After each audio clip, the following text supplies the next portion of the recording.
Friend जी के GS knowledge में आपका स्वागत है। आपको तो पता ही होगा आज 23 अगस्त है, तो आज यूपी पुलिस का पेपर था जिसमें कि फर्स्ट शिफ्ट का आज हम इस वीडियो में सॉल्व करने वाले हैं। तो हमारे पास यूपी पुलिस का पेपर है जो 23 अगस्त का है और फर्स्ट शिफ्ट का है, तो इसमें हम सॉल्व करने वाले हैं।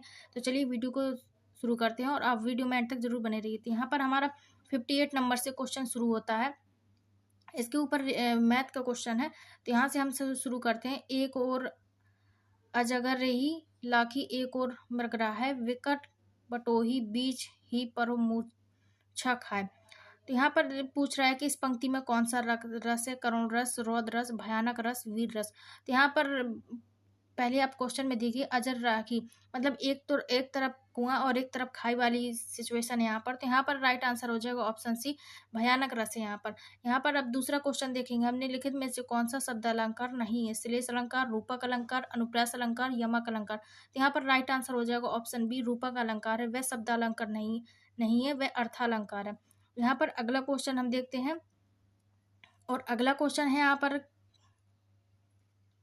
अगला क्वेश्चन है, जब दो व्यंजन एक साथ मिलते हैं तो उन्हें क्या कहते हैं? अंतस्थ, महाप्राण, अल्प प्राण, संयुक्त व्यंजन। यहाँ पर राइट आंसर हो जाएगा ऑप्शन डी, संयुक्त व्यंजन। इसके आगे हम देखते हैं और अगला क्वेश्चन देखते हैं। नेक्स्ट क्वेश्चन है अगन आगम शब्द युग्म का सही अर्थ कौन सा है? तो यहाँ पर उत्पत्ति, दुर्लभ, सहानुभूत, अनजान, दुर्लभ उत्पत्ति और सशस्त्र शास्त्री। यहाँ पर राइट आंसर हो जाएगा ऑप्शन सी, दुर्लभ उत्पत्ति। अगम का मतलब होता है दुर्लभ और आगम का मतलब होता है उत्पत्ति। इसके आगे हम अगला क्वेश्चन देखें तो इसके आगे अगला क्वेश्चन है निम्नलिखित में से मूक का अनेकार्थ शब्द कौन सा नहीं है? मूक, शांत, विवश, गूंगा, चुप। तो यहाँ पर राइट आंसर हो जाएगा ऑप्शन बी, मूक है वह विवश है जो बोल नहीं पा रहा है लेकिन विवश है। तो यहाँ पर राइट आंसर हो जाएगा ऑप्शन बी। अगला क्वेश्चन, निजवाचक सर्वनाम का प्रयोग किस वाक्य में हुआ है? अपनों से क्या छिपाना, आप भला तो जग भला, यह मेरी निजी पुस्तक है, आज अपनापन कहाँ है। तो निजवाचक सर्वनाम है, तो यहाँ पर राइट आंसर हो जाएगा ऑप्शन है, अपनों से क्या छिपाना। यहाँ पर नेक्स्ट क्वेश्चन है अगला क्वेश्चन, क्या भूलू क्या याद करूँ हरिवंश राय बच्चन की आत्मकथा है। तो ये कौन सा भाग का है? दूसरा, पहला, चौथा या तीसरा? तो यहाँ पर राइट आंसर हो जाएगा ऑप्शन बी, जो हरिवंश राय बच्चन की आत्मकथा है, क्या भूलू क्या याद करूँ, वह पहला भाग ही है। यहाँ पर अब अगला क्वेश्चन देखते हैं और अगला क्वेश्चन है हमारा अगला क्वेश्चन है 65 नंबर का, हिंदी भाषा के लिए साहित्य अकादमी पुरस्कार के प्रथम विजेता कौन थे? तो यहाँ पर माखनलाल चतुर्वेदी, विष्णुडे, हरिवंश राय बच्चन, सुमित्रानंद पंत। तो यहाँ पर राइट आंसर हो जाएगा ऑप्शन बी, माखनलाल चतुर्वेदी। अगला क्वेश्चन है, निम्नलिखित में वयोवृद्धा शब्द का संधि विच्छेद कौन सा है? वयोवृद्धा, वयोवृद्धा, वयोवृद्धा। तो यहाँ पर राइट आंसर हो जाएगा ऑप्शन डी, वयोधन वृद्धा। यहाँ पर विसर्ग संधि है। इसके बाद अगला क्वेश्चन देखते हैं और अगला क्वेश्चन है हमारा 67 नंबर का, 2019 का साहित्य अकादमी पुरस्कार किस रचनाकार को दिया गया था? नंदकिशोर आचार्य, रमेश कुंतल मेघ, राम रस मिश्र और काशीनाथ। यहाँ पर राइट आंसर हो जाएगा ऑप्शन ए, नंदकिशोर आचार्य जी को मिला था। अगला क्वेश्चन है, देश प्रेम में कौन सा समास है? द्विगु समास, बहुब्रीहि समास, अव्ययी समास, तत्पुरुष समास। तो यहाँ पर राइट आंसर हो जाएगा ऑप्शन डी, तत्पुरुष समास। यहाँ पर अगला क्वेश्चन देखते हैं और अगला क्वेश्चन है यहाँ पर हमारा अगला क्वेश्चन है, जुबान पर लगाम न होना इसका अर्थ क्या है? सदैव कठोर वचन बोलना, सर्वत्र अपनी वाग्मिता का दिखाना, अनावश्यक रूप से स्पष्टवादी होना या स्पष्टवादी होना। तो यहाँ पर राइट आंसर हो जाएगा ऑप्शन डी, अनावश्यक रूप से भी स्पष्टवादी होना।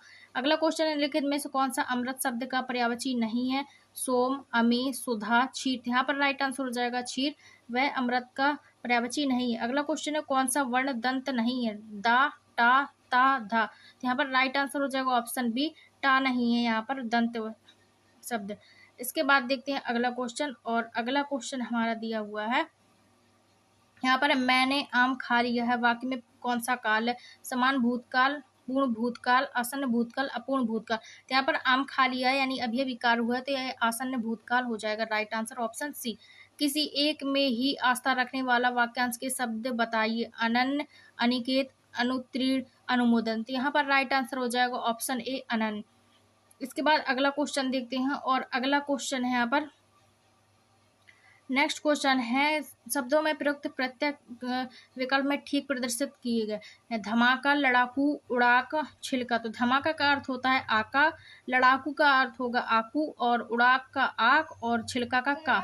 तो यहाँ पर ये जो सेम मिल रहा है तो वह राइट आंसर हो जाएगा ऑप्शन ए, क्योंकि ए में मिल रहा है आका, आकू, आक, का। आंसर ए हो जाएगा यहाँ पर राइट आंसर। इसके आगे हम अगला क्वेश्चन देखते हैं, और अगला क्वेश्चन यहाँ पर दिया हुआ है। अगला क्वेश्चन है, शुद्ध वाक्य का चयन कीजिए। मध्यकालीन युग में कलाओं की बहुत उन्नति हुई। साहब ने कहा कि किसी को अंदर ना आने जाए। इस समय मोहन की आयु 20 वर्ष है। यहाँ किसी भी समय जब आयु बताया जाता है तो अवस्था बताई जाती है, आयु ना होकर यहाँ पर इस समय मोहन की अवस्था 20 वर्ष, ये भी नहीं होगा, ये भी नहीं होगा। वे चाहे भले ही ना आए, तुम्हें आना होगा, यहाँ पर ये भी नहीं होगा। तो यहाँ पर राइट आंसर हो जाएगा ऑप्शन ए। इसके बाद हम अगला क्वेश्चन देखते हैं, और यहाँ पर हम अगला क्वेश्चन देखते हैं। तो नेक्स्ट क्वेश्चन है हमारा यहाँ पर, नेक्स्ट क्वेश्चन है, सदा एक वचन में प्रयुक्त होने वाले शब्दों को चुनिए। वर्षा, जनता, प्राण, बाल, होश, लोग, हस्ताक्षर, जनता। तो यहाँ पर राइट आंसर हो जाएगा ऑप्शन डी। इसके बाद राजा शब्द के लिए पर्यायवाची शब्द चुनिए। गोविंद, लंकेश, रघुवीर, नरेंद्र। तो राजा शब्द का जो पर्यायवाची है राइट आंसर हो जाएगा ऑप्शन डी। इसके आगे नेक्स्ट क्वेश्चन है, निम्नलिखित में वाक्यों के शुद्ध रूप का चयन कीजिए। भारत में अनेक जातियां हैं, भारत में अनेकों जातियां हैं, भारत में अनेक जाति हैं, भारत में अनेकों जाति हैं। तो पहली बात तो यहाँ पर जातियां में जातियां होगा और अनेकों की जगह अनेक होगा। तो यहाँ पर भारत में अनेक जाति, ये राइट आंसर हो जाएगा ऑप्शन ए।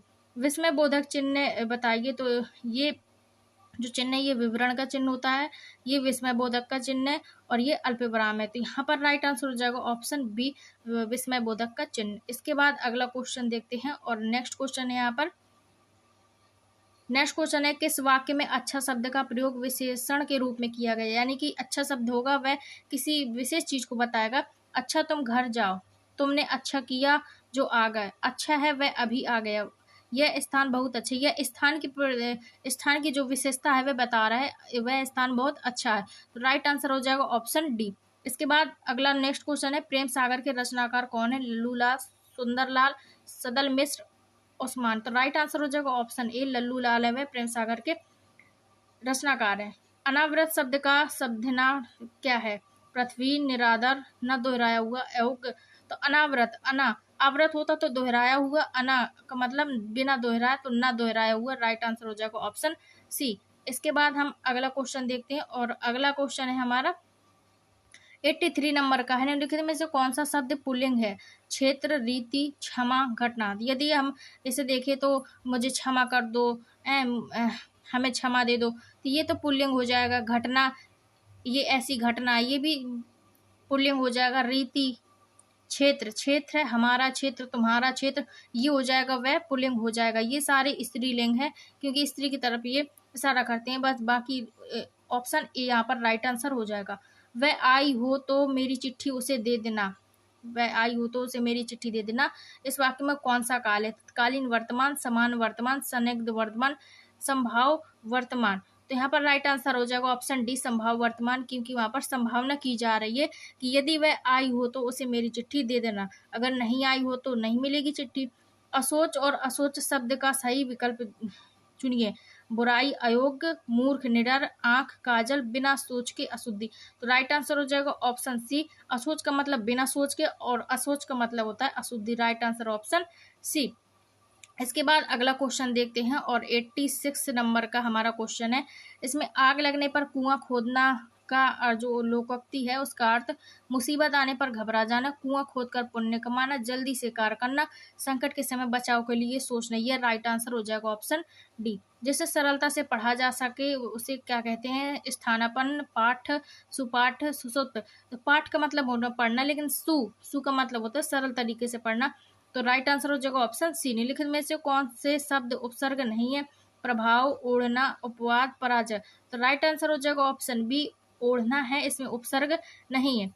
इसके बाद अगला क्वेश्चन देखते हैं, और अगला क्वेश्चन है हमारा 89 नंबर का हमारा क्वेश्चन है। समास का शाब्दिक अर्थ है विग्रह, विच्छेद, संक्षिप्त, विस्तृत। तो राइट आंसर हो जाएगा ऑप्शन सी, संक्षिप्त।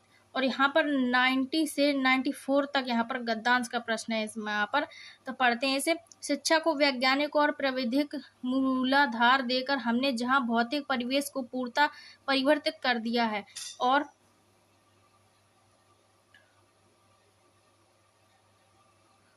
और जीवन को अप्रत्याशित गतिशील दे रही है, वहाँ साहित्य, कला, धर्म और दर्शन को अपनी चेतना से बहिष्कृत का मानव विकास को एकांगी बना दिया है। पिछली शताब्दी में विकास के सूत्र प्रकृति के हाथ से निकलकर मनुष्य के हाथ में पहुंच गए, विज्ञान के हाथ में पहुंच गए और इस बंद गली में पहुंचने का अर्थ मानव जाति का नाश भी हो सकता है। इसलिए नैतिक और आत्मीय मूल्यों के साथ साथ विकसित करने की आवश्यकता है। तो यहाँ पर क्वेश्चन यहाँ पर पूछेगा तो यहाँ पर हम लोग फिर से वही आ गया, तो इसके आगे हम देखते हैं यहाँ से हमारा, तो यहाँ से हम पढ़ते हैं, जिससे विज्ञान हमारे लिए भस्मासुर का हाथ ना बन जाए। व्यक्ति की क्षुद्रता यानी राष्ट्र की क्षुद्रता बन जाती है तो विज्ञान भस्मासुर बन जाता है। इस सत्य को प्रत्येक क्षण सामने रखने ही अणु विस्फोट को प्रेम और लोक हित की मर्यादा दे सकेंगे। अपरिसीम भौतिक शक्तियों का स्वामी मानव आज अपने व्यक्तित्व के प्रति आस्थावान नहीं है और प्रत्येक क्षण अपने अस्तित्व के संबंध में शंकाग्रस्त है। तो यहाँ पर क्वेश्चन पूछा जा रहा है, हम इसे जूम कर लेते हैं। यहाँ पर क्वेश्चन पूछा जा रहा है, आधुनिक मानव विकास को सर्वांगीण नहीं किया जा सकता क्योंकि साहित्य, धर्म, कला आदि मानव चेतना से निर्वासित है। जीवन में अशांति, गतिशील का समावेश नहीं है। विकास के सूत्र मानव के हाथ में है और भौतिक परिवेश पूर्णतः परिवर्तित हो गया है। तो यहाँ पर इसका राइट आंसर हो जाएगा ऑप्शन ए, साहित्य, धर्म, कला आदि मानव चेतना से निर्वासित है। अभी हम यहाँ पीछे पढ़ कर आए हैं तो इसे आप देखेंगे तो राइट आंसर ऑप्शन ए। इसके बाद हम देखते हैं 91 का क्वेश्चन। इसमें अगला क्वेश्चन कह रहा है इसी गद्य से कि अणु विस्फोट को मानवतावादी की मर्यादा देना तभी संभव है जब व्यक्ति की शुद्धता, जब राष्ट्र की शुद्धता बन जाए, उदात्त भावनाओं को विकसित किया जाए, क्षुद्रता को राष्ट्र की क्षुद्रता न बनने दिया जाए, क्षुद्र भावना को उन्नयन होते। राइट आंसर होगा ऑप्शन सी, क्षुद्रता को राष्ट्र की क्षुद्रता न बनने दिया जाए। इसके बाद है, आज का मानव अपने व्यक्तित्व और अस्तित्व के प्रति इसलिए शंकालु है क्योंकि वह विज्ञान की विश्वसनीय शक्तियों से भयभीत है। उसका आत्मविश्वास लुप्त हो रहा है। मानव ईश्वर के प्रति आस्थावान नहीं है, वह सीमित भौतिक शक्तियों का स्वामी है। तो यहाँ पर मानव ईश्वर के प्रति आस्थावान नहीं है, इसलिए इसका राइट आंसर जो ऑप्शन सी। इसके बाद अगला क्वेश्चन, हमारी विज्ञानाधृत शिक्षा की सर्वाधिक महत्वपूर्ण देन है जीवन का एकांगी विकास, गतिशील जीवन का प्रत्यावर्तन, जीवन का अपरिसीम भौतिक विकास, जीवन का सर्वांगीण विकास। तो यहाँ पर हो जाएगा गतिशील जीवन का प्रत्यावर्तन। इसके बाद अगला क्वेश्चन है और यहाँ पर अगला क्वेश्चन है, मानव जीवन को भस्मासुर बनने से कैसे रोका जा सकता है?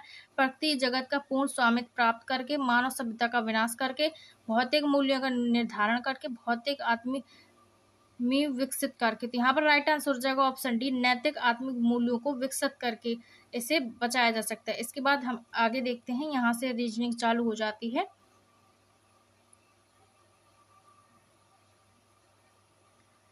हम आ गए हैं अब इसमें जीके जैस में, तो हम इन क्वेश्चन को सॉल्व करते हैं। द स्कॉल लेटर किसने लिखी है? Mark Twain, Washington Irving, Herman Melvin, Nathaniel Hawthorne. तो राइट आंसर हो जाएगा ऑप्शन डी, जो विदेशी में नथालियन हॉथॉर्न ने पुस्तक लिखी है। इसके बाद अगला क्वेश्चन देखते हैं और अगला क्वेश्चन है यहाँ पर हमारा, उपयोगकर्ताओं के बीच लगातार संचार को प्रोत्साहित करने के लिए किस सोशल मीडिया प्लेटफॉर्म को स्ट्रीक्स नामक सुविधा दी गई है? तो यहाँ पर स्नैपचैट, इंस्टाग्राम, ट्विटर, फेसबुक। तो यहाँ पर जो स्ट्रीक्स शब्द का जो प्रयोग हुआ है वह स्नैपचैट में मिला है। यदि आप लोग यूज करते होंगे तो स्नैपचैट यहाँ पर राइट आंसर हो जाएगा। पल्लव राजवंश की राजधानी कहाँ थी? तंजावुर, मैसूर, कांचीपुरम, मदुरै। राइट आंसर हो जाएगा ऑप्शन सी, जो कांचीपुरम है वह पल्लव राजवंश की राजधानी रही है। इसके बाद देखते हैं अगला क्वेश्चन। अगला क्वेश्चन है, वित्तीय स्थिरता बोर्ड FSB क्या करता है? वह विकासशील देशों को वित्तीय सहायता प्रदान करता है। वह अपने सदस्य देशों के विदेशी मुद्रा भंडार का प्रबंधन करता है। यह दुनिया भर के केंद्रीय बैंकों के लिए ब्याज दरों का नियंत्रण करता है।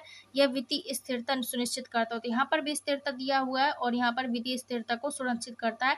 यहाँ पर राइट आंसर हो जाएगा ऑप्शन डी।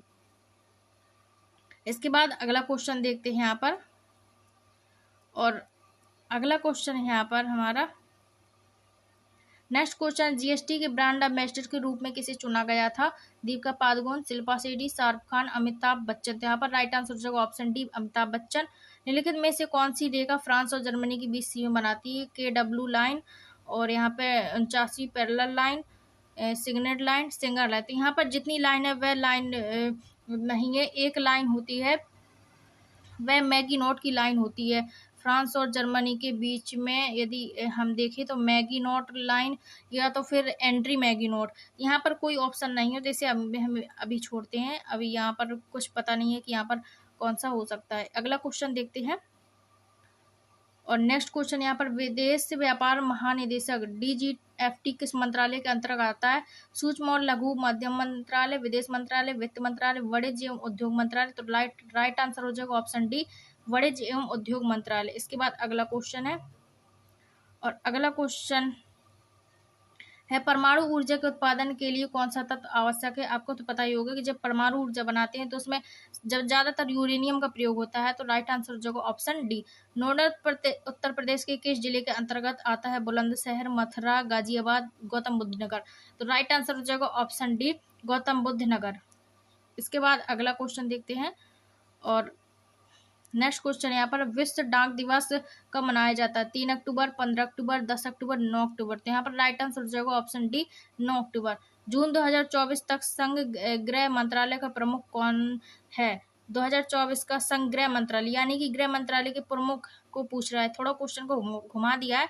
यहाँ पर गृह मंत्रालय के जो प्रमुख होते हैं उन्हें पूछा। नरेंद्र मोदी ये नहीं है, राजनाथ सिंह तो रक्षा मंत्रालय के हैं, नित्यानंद राय, अमित शाह वह गृह मंत्रालय है के अध्यक्ष हैं। तो राइट आंसर हो जाएगा ऑप्शन डी। इसके बाद अगला क्वेश्चन देखते हैं, और अगला क्वेश्चन यहाँ पर है, इंडियन नेशनल कांग्रेस की स्थापना किस वर्ष हुई थी?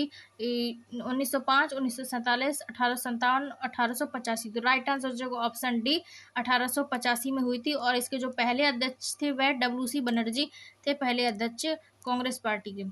इसके बाद भारत का पहला हवाई अड्डा कहाँ स्थित है? मद्रास, बॉम्बे, दिल्ली, कलकत्ता। राइट आंसर हो जाएगा ऑप्शन बी, जो बम्बई हवाई अड्डा है वह पहला हवाई अड्डा है।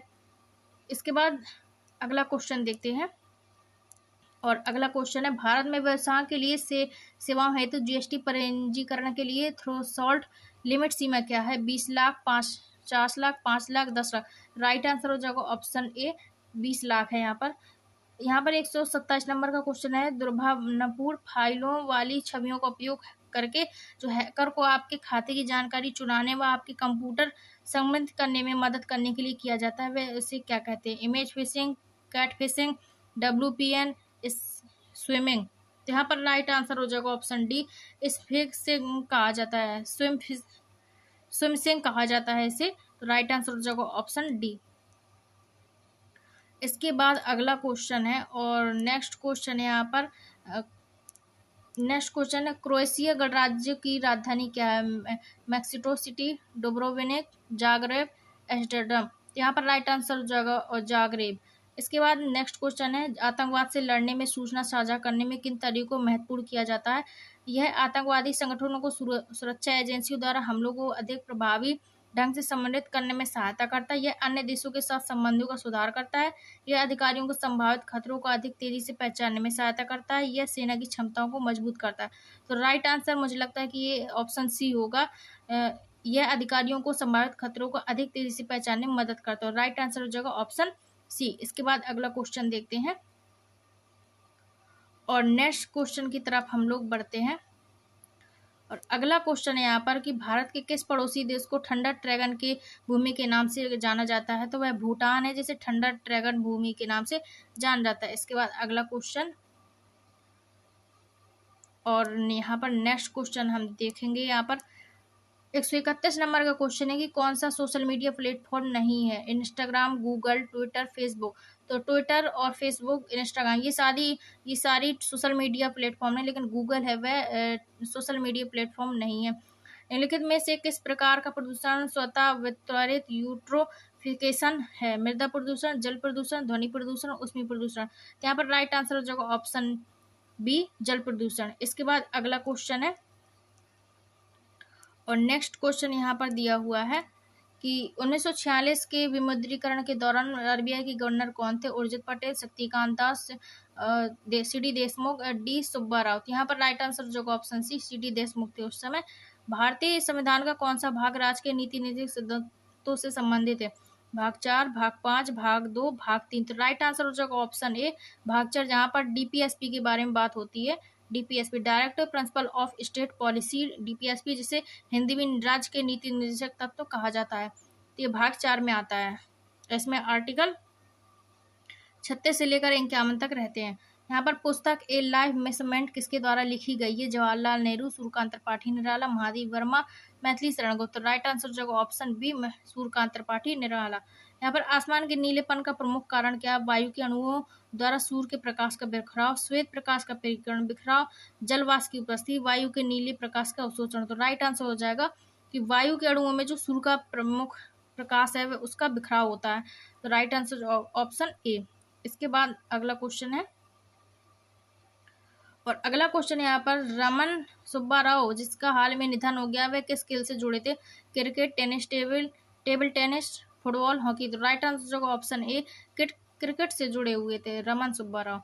इसके बाद अगला क्वेश्चन है, और नेक्स्ट क्वेश्चन यहाँ पर बात करें तो प्रायद्वीप भारत की सबसे लंबी नदी का नाम क्या? गोदावरी, कृष्णा, महानदी, नर्मदा। तो राइट आंसर जगह ऑप्शन ए, गोदावरी वह सबसे लंबी नदी है प्रायद्वीप की। NHRC का पूर्ण रूप क्या है? National humanity rights commission India, national human rights commission India, national human rights commission India, natural. तो राइट आंसर हो जाएगा ऑप्शन सी। यहाँ पर हम हिंदी में यदि आपको ना समझ में तो आप इंग्लिश में देखिए। इंग्लिश में यहाँ पर दिया हुआ नेशनल ह्यूमैनिटी, यहाँ पर national human rights commission India, यहाँ पर राइटियस है, यहाँ पर राइटियस है। और तीसरे में देखेंगे तो national human rights commission of India, ये बिल्कुल सही है। और नेचुरल बिल्कुल नहीं होगा। तो राइट आंसर जो ऑप्शन सी। इसके बाद हम अगला क्वेश्चन देखते हैं, और यहाँ पर नेक्स्ट क्वेश्चन है, यहाँ पर वर्ष 1985 को कौन सा अंतर्राष्ट्रीय वर्ष घोषित किया गया था? बच्चे, महिला, दृष्टिहीन, युवाओं के लिए ये अंतर्राष्ट्रीय वर्ष घोषित किया गया था। राइट आंसर जो ऑप्शन डी। अनुसंधान विधियां उत्तरदाताओं की प्रक्रियाओं के आधार पर उनसे गहन और आगे की जांच पूछताछ के लिए सहायता प्रदान की जाती है। तो वह मिश्रित, गुणात्मक, मात्रात्मक, एक्शन। तो यहाँ पर गुणात्मक से वह संबंधित होती है। राइट आंसर जो है ऑप्शन बी। इसके बाद अगला क्वेश्चन देखते हैं, और अगला क्वेश्चन है यहाँ पर BRI का पूर्ण रूप क्या है? Belt and road initiative, basic and road initiative, belt and resource initiative, belt and Republic initiative. Right answer जो ऑप्शन है, ये चाइना एक पॉलिसी ला रहा है जिसमें कि बेल्ट एंड रोड इनिशिएटिव के माध्यम से वह सभी को लोन देता है। तो राइट आंसर जो ऑप्शन ए। इसके बाद अगला क्वेश्चन देखते हैं। नेक्स्ट क्वेश्चन, विशिष्ट व्यक्तियों को उस संगठन की सुरक्षा को खतरे में डालने की कोशिश करता है जिनके लिए वह काम करते हैं, उन्हें क्या कहा जाता है? Spamming, spear phishing, cyber sting. तो राइट आंसर जो ऑप्शन बी, स्पीयर फिशिंग ऐसे कहा जाता है। इसके बाद देखते हैं नेक्स्ट क्वेश्चन, और अगला क्वेश्चन है यहाँ पर, पहली बार राष्ट्रीय कृषि नीति कब घोषित की गई थी? मार्च 2004, जनवरी 2004, जुलाई 2000, मार्च 2002। राइट आंसर जो ऑप्शन सी, जुलाई 2000। वर्ष में अंतर्राष्ट्रीय मानवाधिकार कानून के प्रवर्तन के लिए संयुक्त राष्ट्र मानवाधिकार आयोग को संयुक्त राष्ट्र की मानवता परिषद द्वारा स्थापित किया गया था। 2006, 1998, 2000। तो राइट आंसर जो ऑप्शन ए, ये 2006 में किया गया था। इसके बाद अगला क्वेश्चन देखते हैं, और यहाँ पर नेक्स्ट क्वेश्चन है, अफ्रीका के आर पार दौड़ लगाने वाले पहले व्यक्ति कौन थे? Siyam Lema, Kenesia Bekele, Dennis Kimetta, Ruskuk. तो राइट आंसर जो ऑप्शन डी, रस्कुक थे वह जिन्होंने पहली दौड़ लगाई थी। भारतीय कृषि अनुसंधान संस्थान ने भारत में संस्कृत बासमती किस्म की खेती के लिए किस देश के खिलाफ कानूनी कार्रवाई की मांग की है? म्यांमार, बांग्लादेश, अफगानिस्तान, पाकिस्तान। तो राइट आंसर जो ऑप्शन पाकिस्तान, क्योंकि बासमती भारत के अलावा पाकिस्तान की खेती करता है। तो राइट आंसर जो होगा ऑप्शन डी, पाकिस्तान। इसके बाद अगला क्वेश्चन देखते हैं, और अगला क्वेश्चन है कौन सा भारतीय राज्य अपनी अनूठी वारली चित्रकला के लिए जाना जाता है? महाराष्ट्र, राजस्थान, मध्य प्रदेश, उड़ीसा। तो राइट आंसर जो होगा ऑप्शन ए, महाराष्ट्र है वह वारली चित्रकला के लिए प्रसिद्ध है। चिकनकारी एक पारंपरिक कढ़ाई शैली जिसकी उत्पत्ति उत्तर प्रदेश के किस शहर में हुई है?